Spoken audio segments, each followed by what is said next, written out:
Hey folks, it's Peppy. I'm back. It's Monday morning here in Australia, and I'd like to wish you all a happy Easter if you celebrate that. I'm standing here at my cut and come again baby leaf salad mix garden that we love to eat from. Now today's video I want to talk seriously, in my serious face, because Peppy does get serious about labelling. Some frequently asked questions I get, and moving some microgreens back outside into the sunlight because it's starting to cool down. Alright, let's go.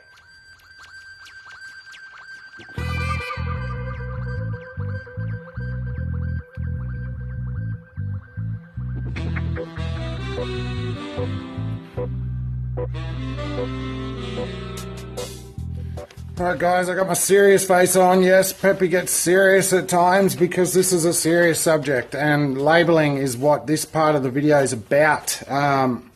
It's become a pretty big focus for me at the moment because of how much, well, 40% of my sales lately have been pre-packaged products. So I'm really keen to expand the business, and to get the correct labelling will enable that for ease of go into that market. So, you know, I'm still working on mine. I'm learning through doing this video and helping inspire you, hopefully, to do your research as well if this is the road you're taking.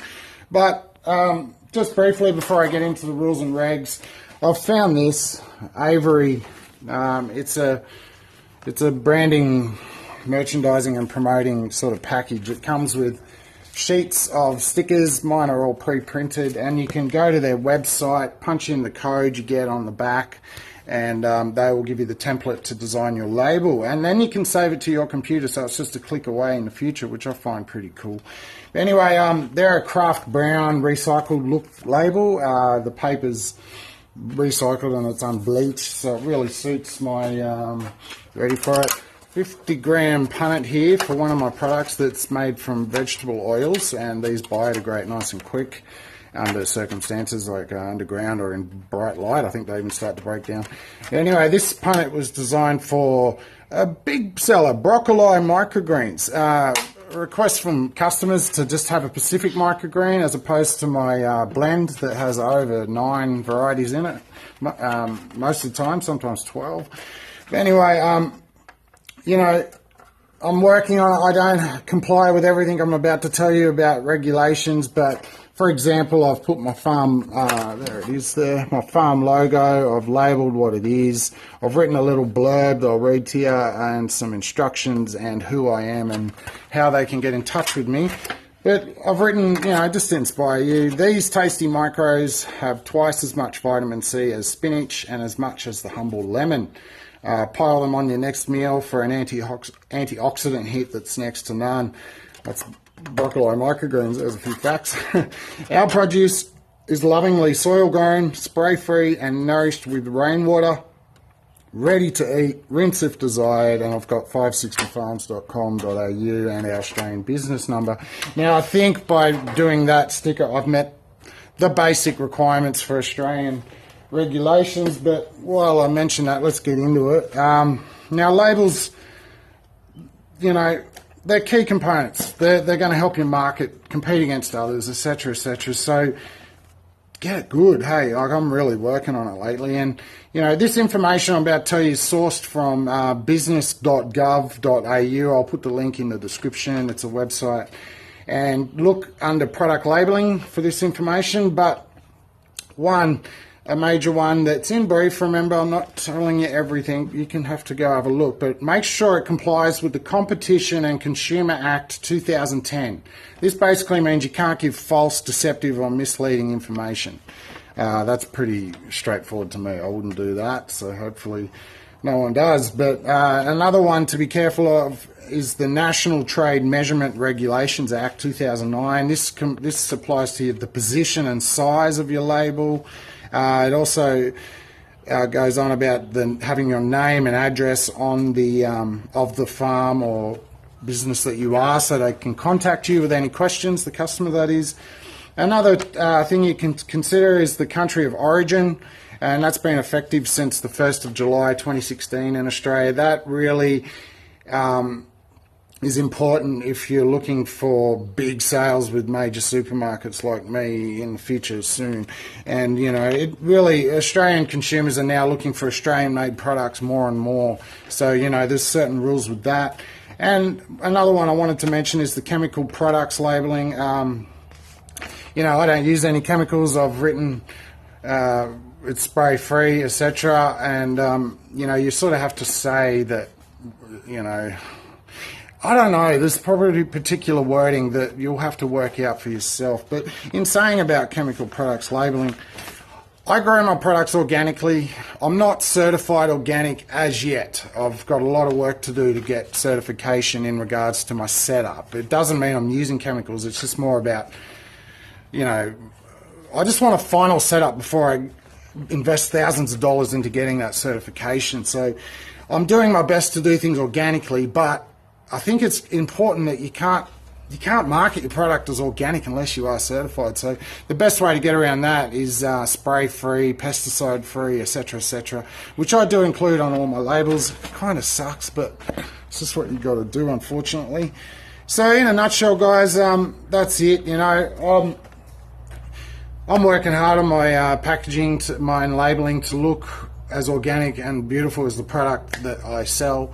So, you know, hopefully that inspires you. I've seen lots of cool ones, real bright ones, and etc., that look great, but, you know, put your touch on it and everything should be fine. Now let's go over to the greenhouse and check out these micros that I'm moving back out into the sun and have a look at some of the frequently asked questions I get. All right.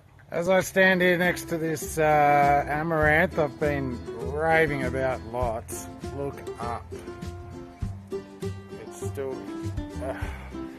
Next video I'm going to measure it up, eh? I have measured it, but next video you're going to see the height and what it come in at. But while I've got your attention, I just want to do a shout out because I love doing that. It really brings this community together, which means so much to me. To a creator that's pretty new on the scene called Organic Microgreens. I'm going to link him in the comment section. He's over in England. He's just getting started and he's going great. He's just part of the community, and I want to send you all over to have a look at his channel, subscribe to him, and watch his grow. He's going well. All right, back over to the small shade houses. There you go, guys. There's a sneak peek at some cracky watercress and red vein sorrel. Just trialing, but videos to come about that. Just going to pull the shade cloth up on this because it's quite warm under there, so I can film.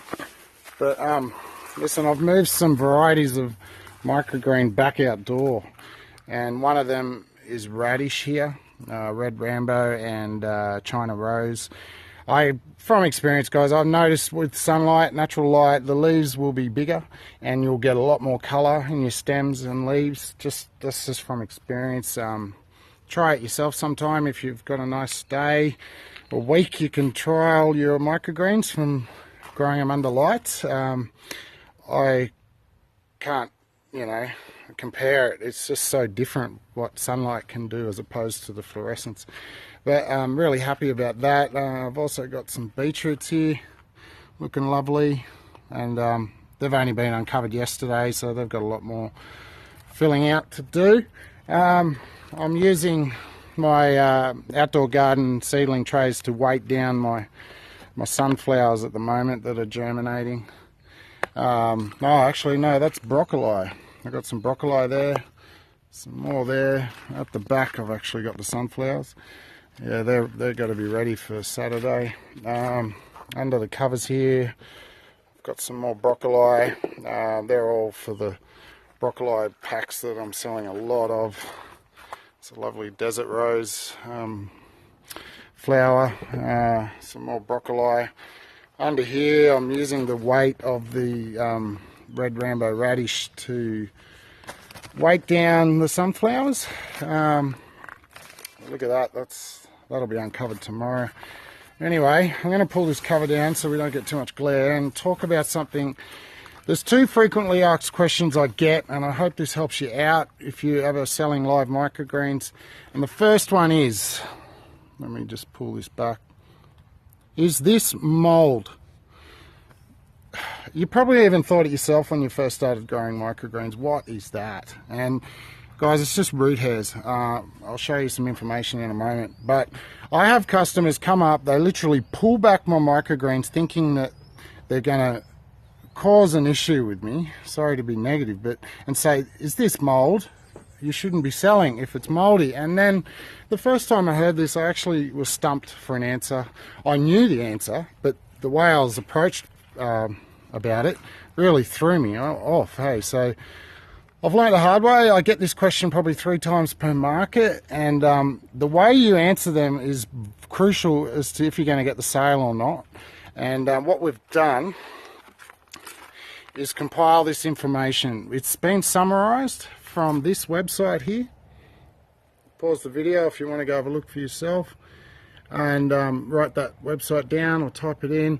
Now, with moldy sprouts, mold on sprouts are often root hair. We've provided some photos, some information, and I love this part. They can be eaten. They're actually very high in fibre, the root hairs and roots in general. So, you know, it's another thing that you can tell them is you can pull the whole microgreen out, rinse it and eat the whole thing. But we've just summarised it into 2 pages. I take this folder to the markets. We have extra copies to give them if they want to take it home. But it's very serious, guys. You can make or break your sale, and if they think it's mould, people are just convinced, but you need to educate them. The second most frequently asked question as we focus on this beetroot early wonder variety is, do they grow back?